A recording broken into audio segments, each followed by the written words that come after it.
مولانا صاحب، آپ نے تبلیغی ریون اجتماع کا ذکر کیا، کیا اس کا کرنا بدعت نہیں ہے؟ حالانکہ آپ حضرات جشن میلاد اور تیجہ 40ویں کو بدعت کہتے ہیں۔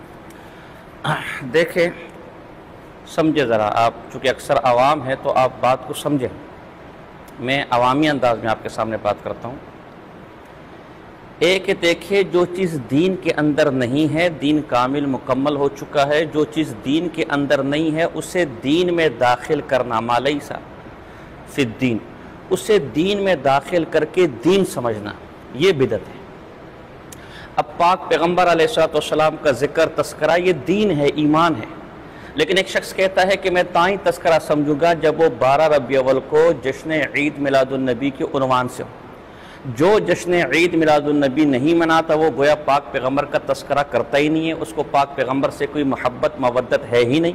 اب دیکھیں، 12 ربیع الاول کا جشن، جھنڈیاں، جلوس، یہ دین میں نہیں تھا۔ اس نے اس کو دین سمجھ کر، بلکہ جو دین میں 2 عیدیں ہیں اس سے بھی بڑھ کر سمجھ کر، اسے دین میں داخل کر کے اللہ کی سنت، رسول کی سنت، صحابہ کی سنت اور اسلاف کا عمل قرار دے کر قرآن اور سنت سے اسے ثابت دین کے اندر ایصال ثواب ثابت ہے۔ لیکن اگلا آدمی کہتا ہے کہ ایصال ثواب وہ ہے جو تیجہ اور 40ویں کی صورت میں ہے۔ جو چیز تیجے اور 40ویں کی صورت میں نہیں ہے وہ دین ہے ہی نہیں، وہ ایصال ثواب ہے ہی نہیں۔ اب تیجہ اور 40واں جو دین کا حصہ نہیں تھا اسے دین میں داخل کر کے دین سمجھ رہا ہے اور آیات اور احادیث اس پر منطبق کر رہا ہے، یہ بدعت۔ دین کے اندر قبریں پختہ کرنا، اس پر عمارتیں بنانا، مزارات بنانا، گنبد بنانا، اونچے کرنا، چادریں ڈالنا، یہ نہیں ہے۔ ایک آدمی قبروں کو، مزاروں کو بنا کر اسے شعار اسلام کہہ رہا ہے جو دین میں ہے ہی نہیں، اسے دین کا ایسا لازمی جز بنا دیا کہ شعار اسلام اسے کہہ دیا، یہ بدعت۔ لیکن ایک چیز دین کے اندر ہے، دین کا مطلوب ہے، دین کا حکم ہے، اللہ اور اس کے رسول نے اس کے کرنے کا حکم دیا، لیکن اس کے کرنے کے لیے کچھ انتظامی معاملات اپنانے پڑتے ہیں۔ یہ انتظامی معاملات جب تک انہیں دین نہ سمجھا جائے اللہ نے یہ بندوں پر چھوڑ دیا۔ جب تک یہ شریعت کے اصولوں کے خلاف نہیں ہو تو ان انتظامی معاملات کو جس طریقے سے آپ کرنا چاہیں اور اس مطلوب تک پہنچنا چاہیں، یہ آپ کے اختیار میں۔ مثلا دیکھیں، مسجد شعار اسلام میں سے نماز فرض ہے، جماعت کے ساتھ پڑھنا سنت موقدہ ہے۔ اب مسجد بنانا اللہ کا حکم ہے، اس کے رسول کا حکم ہے، اس میں نماز پڑھنا سنت موقدہ ہے، نماز فرض ہے، لیکن اب مسجد کہاں بنائیں، کدھر بنائیں، کس طرح بنائیں، گنبد ہو یا نہ ہو، مینار ہو یا نہ ہو، پکی ہو کچی ہو، اس مسجد میں آنے کا راستہ کیا ہو، یہ انتظامی معاملات یہ آپ پر چھوڑ دیے گئے۔ حج کو جانا اگر آپ پر فرض ہے، یہ شرع کا مطلوب ہے، لیکن اب حج کے لیے جہاز پر جانا ہے، کشتی پر جانا ہے، پاسپورٹ بنانا ہے، ٹکٹ بنانا ہے، یہ انتظامی معاملات ہے، یہ دین نے آپ پر چھوڑ دیا۔ آذان دینی ہے، یہ شرع کا مطلوب ہے، لیکن اس آذان کے لیے سپیکر استعمال کرنا ہے، مینارے کے اوپر چڑھنا ہے، یہ انتظامی معاملات ہے، یہ دین نے آپ پر چھوڑ دیا۔ نکاح کرنا ہے، نکاح مطلوب ہے، لیکن کس تاریخ کو کرنا ہے، کس وقت کرنا ہے، مسجد میں کرنا ہے، گھر میں کرنا ہے، کتنے مہمانوں کو بلانا ہے، کس طریقے پر کرنا ہے، یہ انتظامی معاملات ہے، یہ شرع نے آپ پر چھوڑ دیا۔ تو انتظامی معاملات کے لیے عرف پر شرع نے آپ کو چھوڑا ہوا، اس کے لیے کوئی طریقہ متعین نہیں کیا خاص۔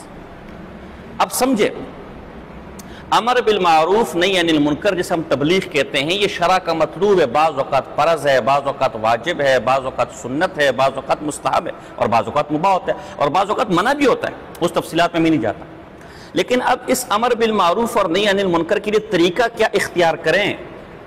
جیسے علم حاصل کرنا فرض ہے، لیکن عالم بنانے کے لیے طریقہ کار کیا اختیار کریں؟ اس کے لیے انتظامی طور پر مدارس ہے، حضور کی حدیثیں لوگوں تک پہنچانا، اسے محفوظ کرنا دین کا مطلوب ہے، لیکن اس کے لیے کہیں بخاری کی ترتیب بنائی ہے، کہیں مصنفات کی ترتیب ہے، کہیں مسند ہے، کہیں مستدرک وغیرہ، کہیں موجم ہے، یہ انتظامی صورتیں ہیں میرے بھائی۔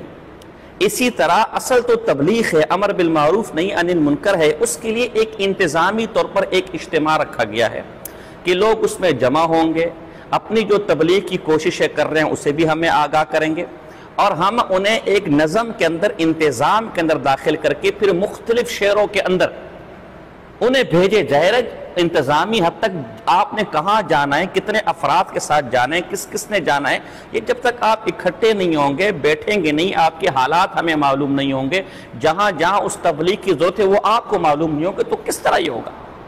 تو یہ جو اجتماعات سے روزہ ہوتا ہے یا جو 40 دن لگوائے جاتے ہیں، یہ کوئی دین سمجھ کر دین میں داخل کر کے نہیں، دین تو امر بالمعروف ہے، نہی عن المنکر ہے۔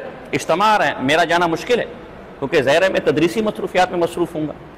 یہ انتظامی معاملات ہیں، انتظامی معاملات کے اندر ترتیبیں رکھنا، جو کوئی دن مقرر کرنا یا جمع ہونا، یہ بدعت نہیں۔ ہاں، اسی اجتماع کو وہ سنت اللہ سمجھتے، سنت صحابہ سمجھتے، دین کا ایسا جز جو اس سے جدا نہیں ہو سکتا، جیسا کہ میلاد، تیجا، یہ دیگر بدعات ہیں، اس طرح سمجھتے، پھر یقیناً یہ بدعت ہوتا۔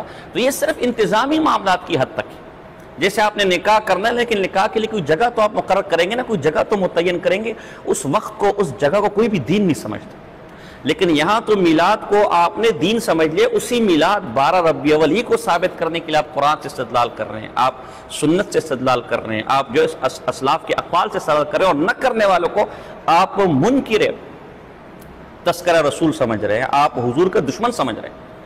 آپ یہاں ایصال ثواب کو تیجے اور 40 ہی میں معصور سمجھ رہے ہیں، اور جو نہیں کر رہا اسے دین کے ایک شعبے کا تارک سمجھ رہے ہیں، جبکہ یہاں اجتماع میں ایسی کوئی بات نہیں، جو آ گیا اس کا بھی بھلا، جو نہ آیا اس کا بھی بھلا۔ کیوں کہ اصل تو امر بالمعروف ہے، اور آپ کہیں بھی کریں، مسجد میں کریں، اس وقت میں کر رہا ہوں، مدرسے میں کریں، آپ کر رہے ہیں، تبلیغ اجتماع میں چلے جائیں، آپ کر رہے ہیں۔ ہاں، انتظامی نظم کے اندر کس طرح کرنا ہے، کہاں جانا ہے، کہاں ضرورت ہے، تو اس کے لیے ہمیں کوئی نظم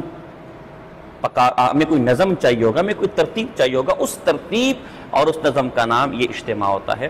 تو دونوں میں فرق ہے۔ انتظامی معاملات کے اندر تبدل، تغیر، تقرر، تعین یہ بدعت نہیں ہے، لیکن جو چیز دین میں نہیں ہے اسے دین سمجھنا، اسی دن کو دین سمجھنا، اسی اوقات، اسی مقامات کو دین، اور اسی حیت کو دین اور کیفیت کو دین سمجھنا، یہ بدعت ہے۔ دونوں میں بہت فرق ہے۔ اللہ پاک سمجھنے کی توفیق عطا فرمائے۔ جی، دوسرا سوال۔